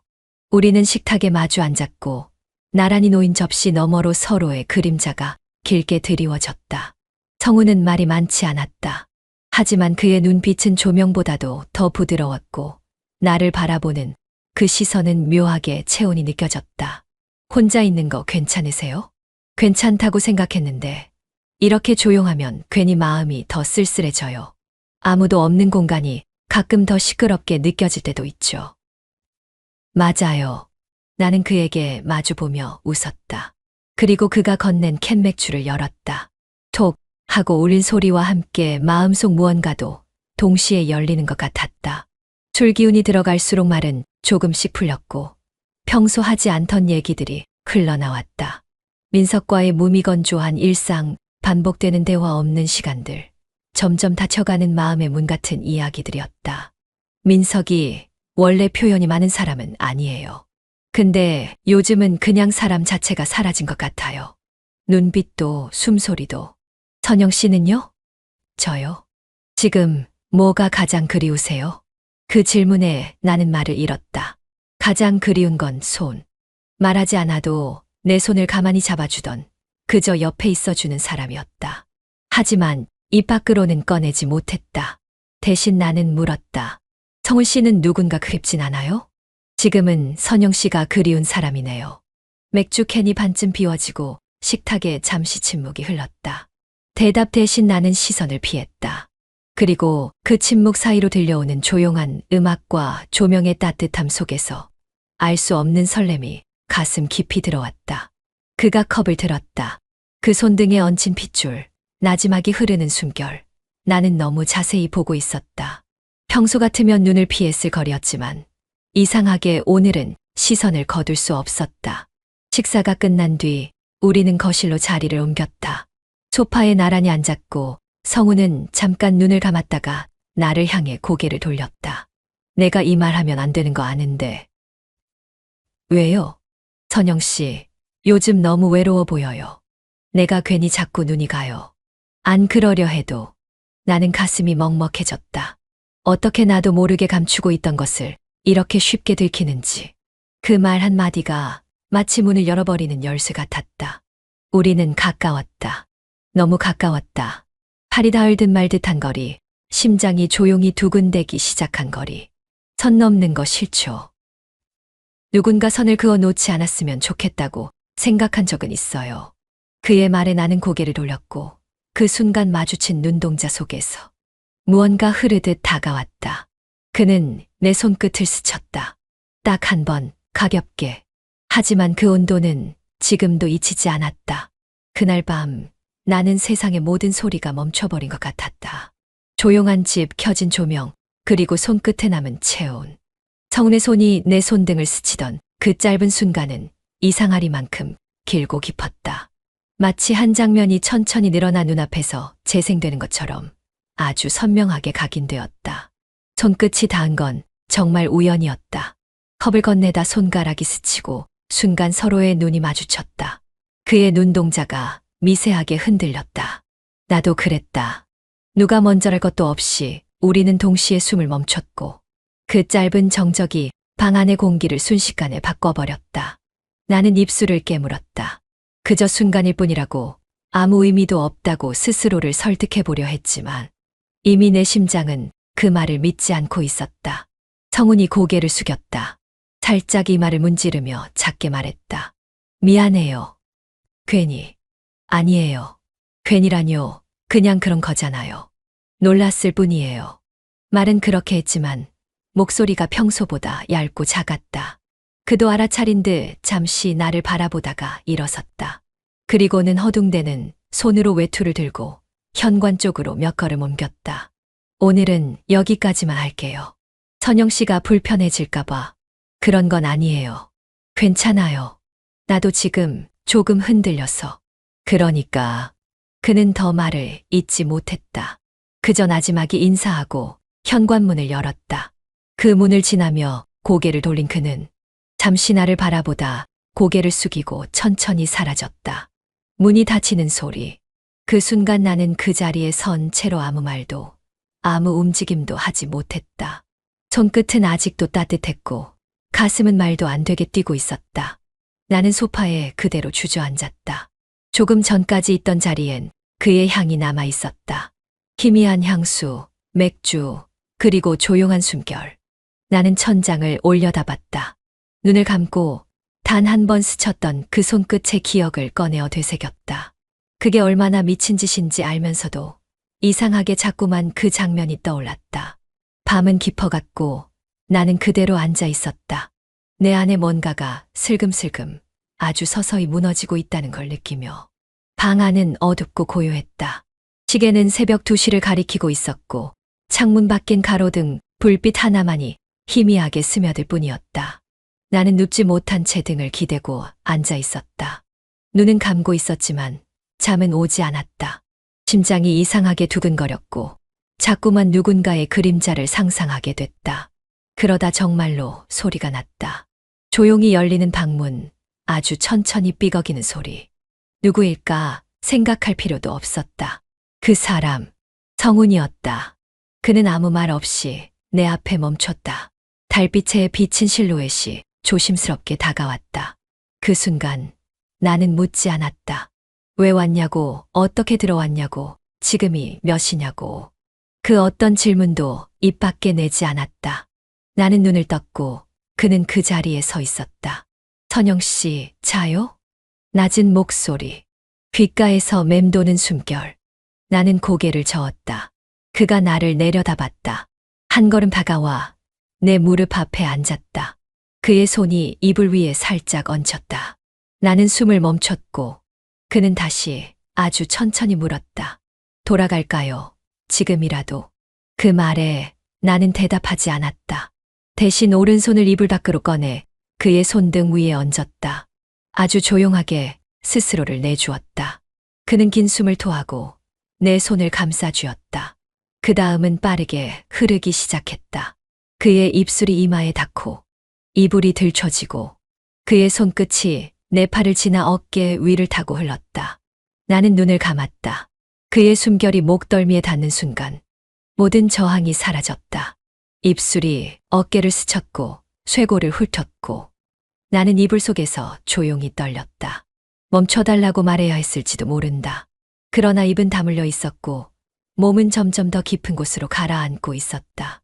그의 손끝이 천천히 나를 덮고 그의 몸이 내 위로 밀려들었다. 나는 숨을 헐떡였다. 자극적이지 않았지만 오히려 더 깊었다.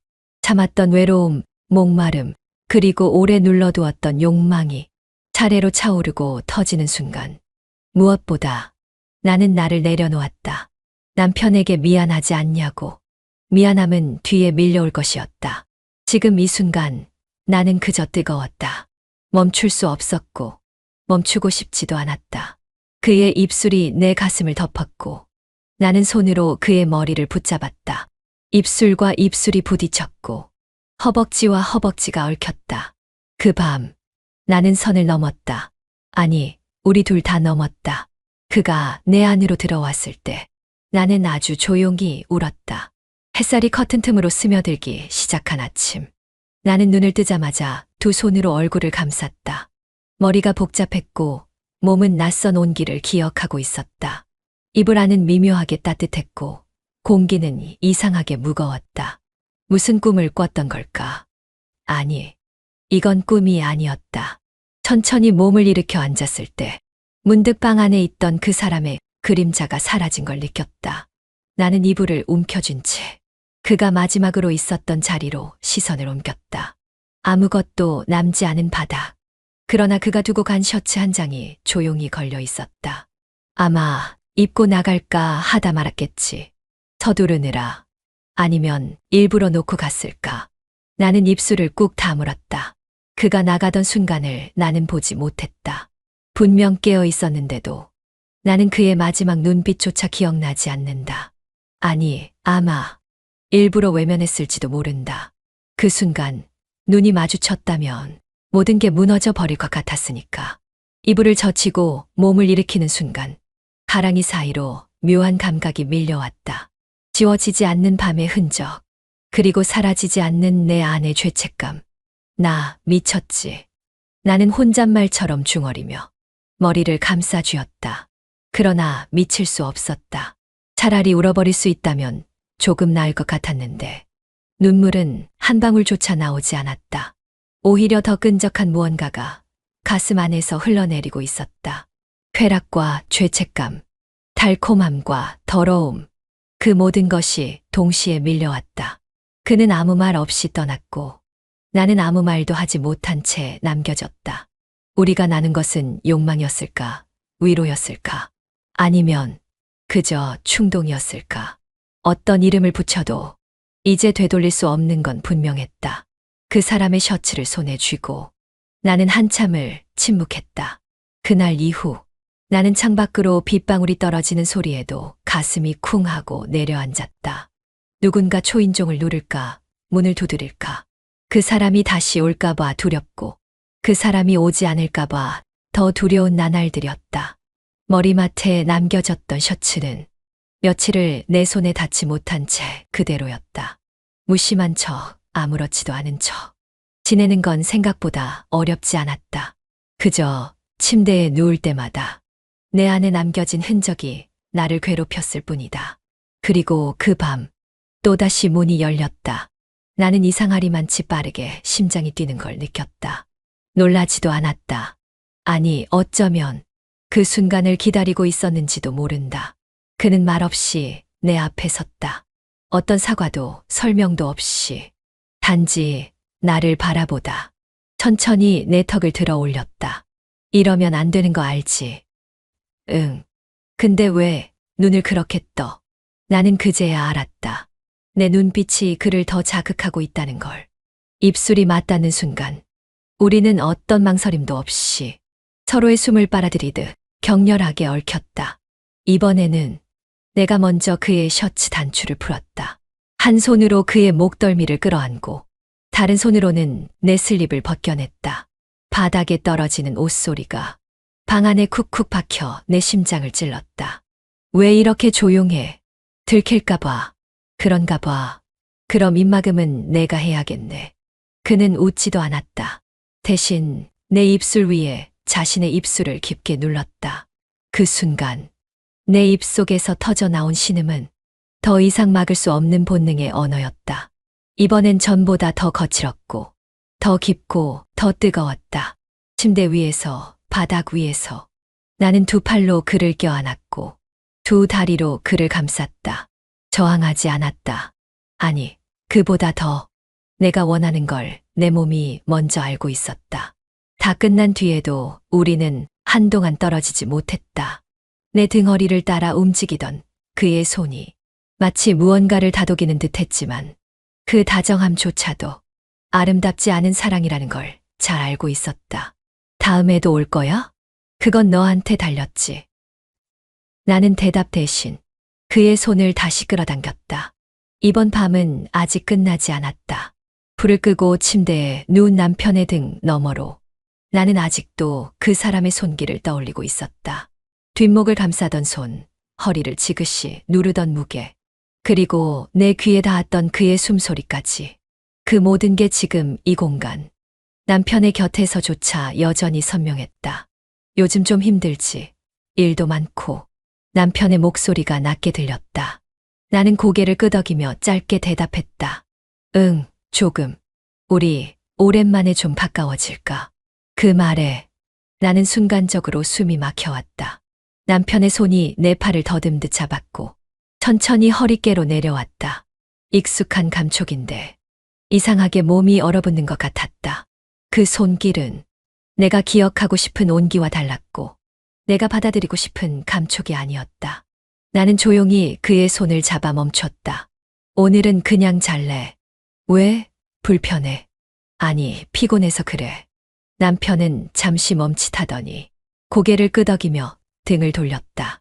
그의 호흡은 금방 일정해졌지만 나는 눈을 감을 수 없었다. 이불 속에서 두 손을 움켜쥔 채 내 입술은 꼭 다물려 있었다. 나 왜 이러지? 머릿속에서 수없이 물었지만 그 어떤 대답도 떠오르지 않았다. 내 몸이 기억하는 건 남편이 아니라 다른 남자의 손길이었고 내 가슴이 다시 뛰는 순간은 이 침대가 아니라 다른 침대 위였다. 죄책감은 서서히 나를 조여왔다. 남편의 뒷모습은 더없이 평온했고 그 모습이 오히려 나를 더 죄인처럼 만들었다. 그러면서도 나는 침대 밑에 감춰둔 작은 티셔츠를 다시금 떠올리고 있었다. 그 사람의 냄새가 배어있는 작고 얇은 그 조각의 천이 지금 내게는 이불보다 따뜻했다. 회식이 끝나고 지친 몸으로 골목을 돌아 나가려는 찰나 나는 골목 어귀에서 익숙한 사람을 마주쳤다. 그가 나를 보며 잠시 망설이다 다가왔다. 회사 근처인 줄 몰랐네. 퇴근해. 응, 우산 없어? 응, 차 두고 나왔거든. 비는 이미 꽤나 굵어져 있었고, 나는 자연스럽게 우산을 들고 그에게 다가갔다. 우산은 작았고, 비는 점점 거세졌다. 우린 어깨를 맞댈 수밖에 없었다. 비 오는 날은 왜 이렇게 낯설게 느껴질까? 그가 낮게 말했다. 나는 대답 대신 고개를 끄덕였다. 숨결이 닿을 듯한 거리. 나는 더 이상 피하지 않았다. 골목 중간 인적 없는 조용한 구석에서 그가 조심스럽게 내 얼굴을 바라보았다. 혹시 싫으면 지금 말해. 대답은 하지 않았다. 그의 입술이 다가왔고 비에 젖은 우산 아래 우리는 천천히 하지만 확실하게 입을 맞췄다. 그 순간 머릿속의 모든 장면이 멈췄다. 남편도, 집도, 이름도, 내 신분도 다 사라지고 그저 입술의 감촉만이 남았다. 이러면 안 되는 거 아는데 그가 속삭였다. 알아. 근데 나도 이제 잘 모르겠어. 우리는 그렇게 서로를 마주 보았다. 말없이 한참을 골목 끝에서 그가 나를 안았다. 그 품은 지난밤의 그것과는 달랐고 내가 원했던 온기가 그대로 스며들었다. 처음보다 더 뜨겁지도 더 서툴지도 않았지만 우리는 그 짧은 포옹 속에서 이미 수많은 말과 선택을 한꺼번에 끝내버리고 있었다. 우산 속 비의 장막이 우리를 감추고 있었다. 남편의 시선이 달라졌다. 눈빛은 말보다 먼저 움직였고 나의 뒤통수를 오래 바라보다 말없이 방으로 들어가는 일이 잦아졌다. 아침 식탁에 앉은 우리. 남편은 빵을 한 입 베어물고 내 맞은편에 앉아 물었다. 너 향수 바꿨어. 향수, 아니, 안 썼는데. 방에 희한한 향이 나더라고. 전에 맡아본 적 없는 거. 순간 멈췄다. 그 향. 어젯밤 골목에서 스며든 그 사람의 채취였다. 셔츠에 남았을 거라곤 생각하지 못했다. 그런가? 세제 냄새 아닐까? 나는 모르게 입술을 깨물었다. 남편은 나를 빤히 보았다. 의심과 피로가 섞인 눈빛이었다. 뭐 그렇게 예민해졌어. 내 말에 그는 숟가락을 내려놓았다.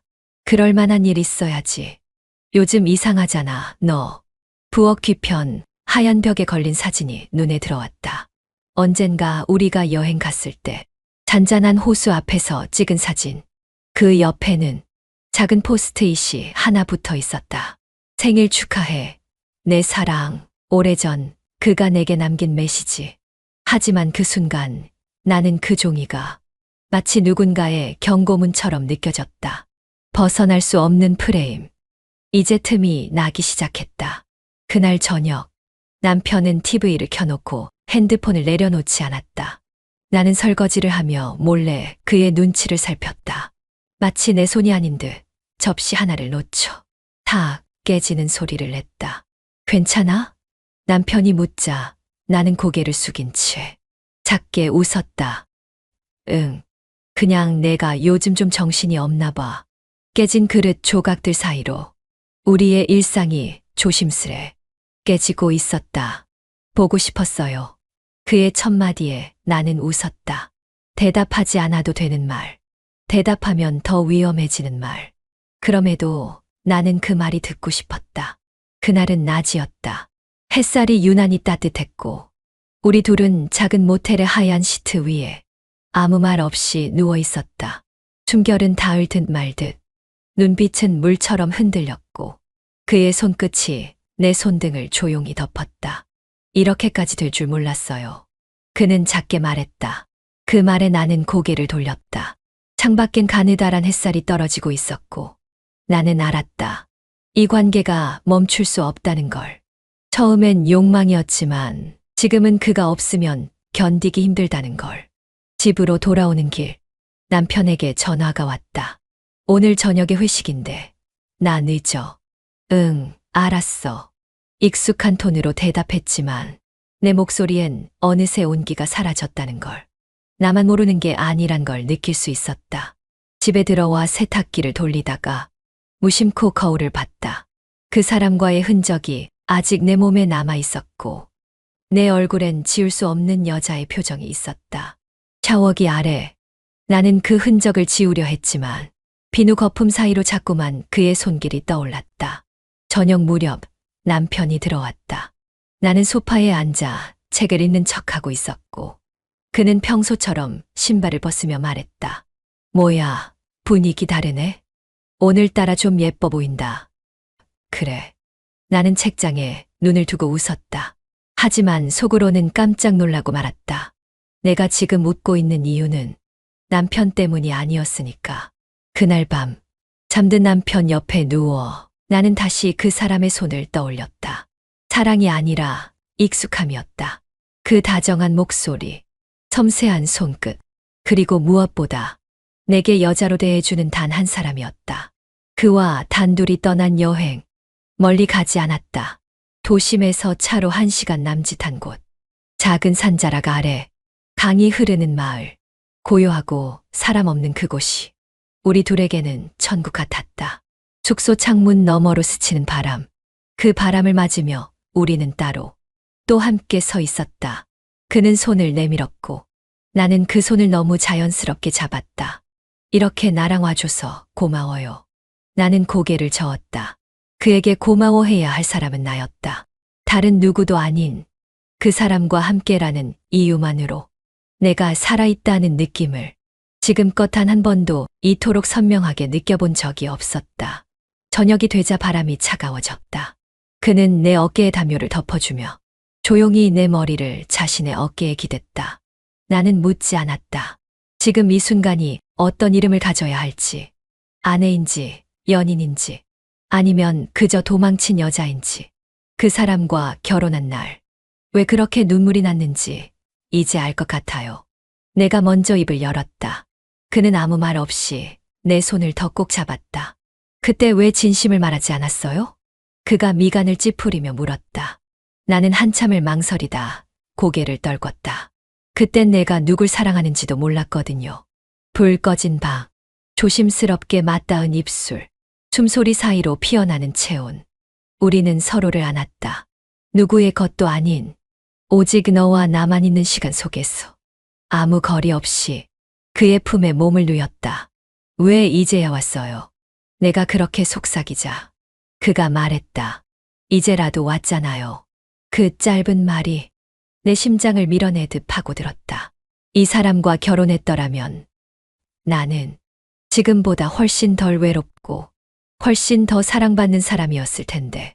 집으로 돌아온 날 거실의 공기는 이상하게 텅 비어 있었다. 불은 켜져 있었고 식탁 위엔 남편이 혼자 차려놓은 저녁이 식고 있었다. 왔어. 익숙한 목소리가 들렸지만 나는 왜인지 낯설게 느꼈다. 이젠 저 사람의 시선조차 부담스러웠다. 바람이 스쳐 지나간 듯한 감정만 남은 집. 나는 내 몸의 온기가 다른데 묻어 있다는 사실을 외면할 수 없었다. 그날 이후 모든 것이 무의미해졌다.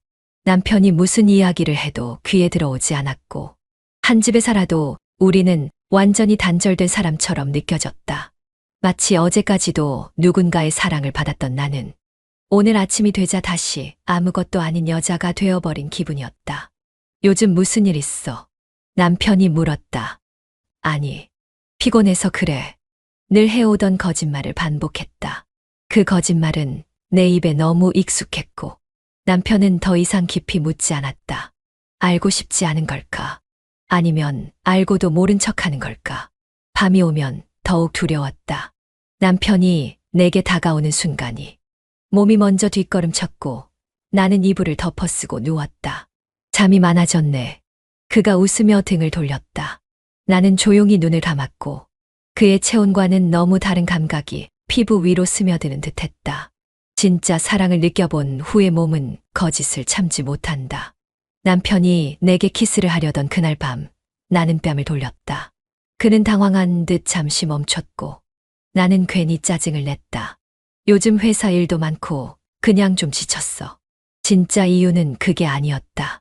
다른 사람의 손길이 내 안에 너무 깊이 남아 있었던 탓이다. 이쯤이면 끝내야 하지 않나.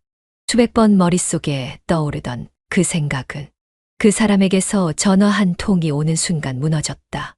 잘 돌아갔어요? 목소리만 들어도 심장이 요동쳤다. 그리고 나는 다시 한번 만나자는 말에 응 하고 고개를 끄덕이고 있었다. 그가 있는 곳으로 가는 발걸음은 조금도 무겁지 않았다. 죄책감은 있었지만 그것보다 큰 건 그리움이었다. 끊어야 할 걸 알면서도 점점 더 깊이 빠져드는 관계. 나는 이제 어디서부터 잘못된 건지조차 알 수 없었다. 남편은 더 이상 말이 없었다. 대신 눈빛이 말을 하고 있었다. 얼마 전까지만 해도 덮어두려 했던 의심이 이제는 확신으로 굳어져 있었고 나는 그 눈빛 속에서 모멸과 실망 그리고 복수를 읽었다. 선영아, 그가 처음으로 내 이름을 불렀다. 어쩌면 몇 년 만이었을지도 모른다. 그 이름 속에 담긴 무게가 등골로 스며들었다. 그 사람 누구야? 아무 말도 하지 못한 채 나는 그저 숨만 삼켰다. 말 안 해도 돼. 내가 알아서 정리할 거니까. 그 말은 너무 조용해서 오히려 무서웠다. 다 끝났다는 선언처럼 들렸다.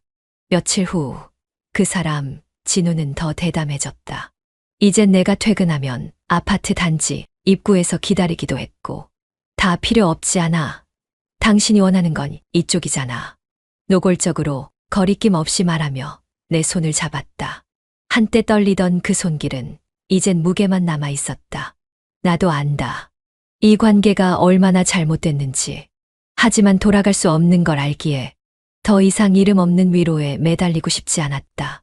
지금 내가 붙잡는 것이 사랑이든 도피든 죄든 벌이든 적어도 나의 선택이라 말하고 싶었다. 그러다 어느 날 몸에 이상한 기운이 찾아왔다. 배가 아프고 울렁거리는 속. 불규칙해지던 생리가 결국 멈춰 있었다. 약국에서 테스트기를 들고 나오는 길. 세상이 조용하게 기울어지는 듯했다. 두 줄, 작고 선명한 붉은 선이 내 모든 선택을 흔들었다. 진우의 아이일까? 남편의 아이일까? 아니, 그 어떤 아이도 이 세상에 나올 준비가 되어 있지 않았다. 이 안에 나는 혼잣말을 삼켰고 어느 쪽이든 끝을 선택해야 한다는 걸 처음으로 인정하게 되었다. 남편은 여전히 아무 말 없었다. 그러나 내가 아침마다 헛구역질을 하고 음식 냄새에 민감하게 반응하자 그는 조용히 식탁에서 일어났다. 병원엔 가봤어. 응, 그냥 위험인 것 같대. 거짓말이 입에서 자연스럽게 흘렀다. 그날 밤 나는 진우에게 말했다. 이제 그만하자. 그는 당황했지만 오래 붙잡지는 않았다. 그래도 넌 행복해야 해. 그 말은 마치 작별 인사처럼 차분했다. 우리는 서로가 아닌 것을 알고 있었고 결국 여기까지인 걸 알고 있었다. 아이를 낳기로 했다. 누구의 아이인지보다 내가 어떻게 살고 싶은지가 더 중요해졌다. 남편에게 진실을 말할지는 아직 정하지 못했다. 하지만 그 어떤 선택이든 이제는 내가 선택하는 삶을 살아보고 싶었다.